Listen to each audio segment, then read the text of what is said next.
Hello my friends, welcome to r/PettyRevenge, where the revenges aren't as crazy as Pro or Nuclear, but they're just enough to put a smile on your face because, guys, let's be real. We can all learn a thing or two from these stories and use it to be petty against others. I hope you stay for the stories today and do hit that subscribe button for future petty revenge stories. Let's get into it. So this morning, traffic is totally backed up due to a fender bender at a construction zone. Karen decides to blast by everyone in the left-hand turning lane and force her way up front. You can tell that she's in a hurry. She has an older Ford SUV covered in dents and road rash. Lots of middle fingers and horns express their displeasure at her move, and she ends up right next to me, so I hatched my evil plan. I roll down my window and honk at her. She ignores me, giving me the finger, so I wave at her nicely and point to her back tire. Then I motion to her to roll down her window. I said, "Your tire's really low, it's almost flat. You might want to pull over to the gas station and put some air in there. Here, I'll let you in front of me." Karen smiles, says thanks, and pulls into the gas station. I drive off as she's getting out to check her perfectly fine tire. The gas station exit is right where the accident was, and it probably added 20 minutes to her commute to pull in there and try to get back out. OP, you're an evil genius. I'm gonna have to take this one and add it to my arsenal. Karen's tire may have been fine, but hopefully the thought of her being late to whatever she was rushing to get to leaves her feeling deflated. Oh, get it? Tires, deflated. Oh, I'm so lame. This next story is titled, Handicapped Parking is for Handicapped People. My son and I were at the mall one day on a crowded Saturday, and as I was looking for parking, I saw that a Lamborghini owner decided that a handicap spot near the entrance was set aside for him. I looked, and lo and behold, there was no sign of a placard or a handicap tag. This really pissed me off, and I was thinking about it the whole time we were shopping. I hate rich jerks that think because they have money, they can do what they please. So we did our shopping and were in the mall for about an hour. And when we came out, I noticed that he had a ticket on his windshield. Great, at least he got what he deserved. But that wasn't enough for me.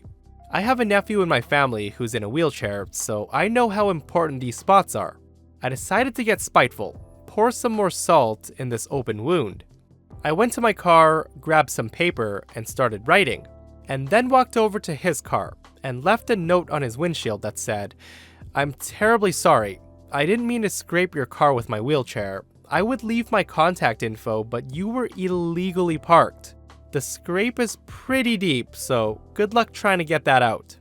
I decided to sit and wait in my car to see who this entitled rich jerk was, and ended up waiting another half hour because I needed to see this reaction. He saw the ticket on the windshield, which didn't seem to faze him, and then he saw my note. I saw his eyes widen as he read through it, trying to comprehend what happened. As he read the note, a panicked look came over his face, and it was priceless. Then he spent the next little while going over his car inch by inch, running his hand on every panel on the car, and I drove away chuckling to myself. Hopefully, he learned his lesson. You know what, OP? The sad thing is, he probably won't learn the lesson. I mean, what's a $300 parking ticket to these guys? It's basically pocket change. It doesn't matter what you drive though, guys. It can be a Lamborghini or a rusty Honda Civic. If you don't have that placard, you can't park in those spots. Just be a good person.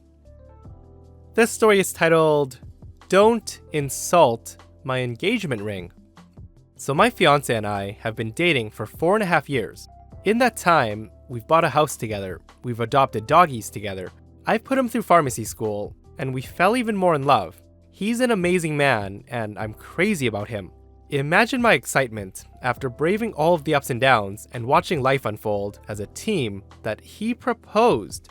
I was overjoyed through tears of happiness, and I said yes. It's a larger, slightly blush pink amethyst stone with a halo of topaz around it set in rose gold. I loved it. It was perfect. The next day, I was attending a baby shower for my best friend in my hometown. I trekked my way there, and even though I tried to downplay my engagement because I wanted it to be about her, she made a mini announcement because I knew the people who were there. Most people did a congratulations type of thing, which was nice, except for her cousin. This girl, let's call her Amy, is super religious. Actually, everyone from my town is super religious, and I appreciate their faith, but don't like their judgment. She's voiced her opinions before on how people shouldn't live together unless they're married, and all that jazz. So when she sauntered over, she took my hand in hers and scrutinized the ring. She more or less said that at least he was making an honest woman out of me and that he had taken too long to propose. Then she kind of scrunched her nose at my ring and asked what kind of stone it was in a snobby tone, with a little snobby half smile on her face. She also said it was generic that he would ask me now that he's a graduate, because that's what everyone does. I don't know what came over me. I love my ring, and I've never been this mean girl, but I've known Amy for a while, and she's always been like this. She likes to say what terrible decisions others have made, and how she always puts Jesus first, so that's why her life has turned out so well. Well, I went for it. I said, "Oh, he waited until he knew that he could provide for me. It's a pink diamond." Her whole face changed from smug to envious. She practically threw my hand down and muttered how she was happy for me. I looked up how big my petty lie had been later, only to find out that yes, pink diamonds are actually a thing, and the teeny ones are like $10,000. But hey, she doesn't have to know how poor we are. We're rich with unconditional love and loyalty, and that's why I'm happy to call him my future husband. OP also left a picture of her ring for everyone to see. If she likes it, it's all that matters. This story is titled, "Won't Lock the Door to the Room, Enjoy Having It Empty." So this was a few years ago during my freshman year in college. I had worked hard in high school to save up enough cash to buy 2 TVs, a PS4, speakers, kitchen utensils and plates, a futon, and a few smaller items. The college that I went to had suite style living, where each roommate got his own individual room. There were 4 of us, so we had 4 rooms, 2 bathrooms, a small kitchen, and a great room and main room. Since I was the first one who moved in, I got unpacked and settled in, making sure to leave plenty of room for everyone to unpack and claim the space in the bathrooms and other common areas. I set up one TV, the larger one, in the great room with my PS4 so we could all enjoy it, and I put my utensils and plates in the kitchen so we could all use those as well.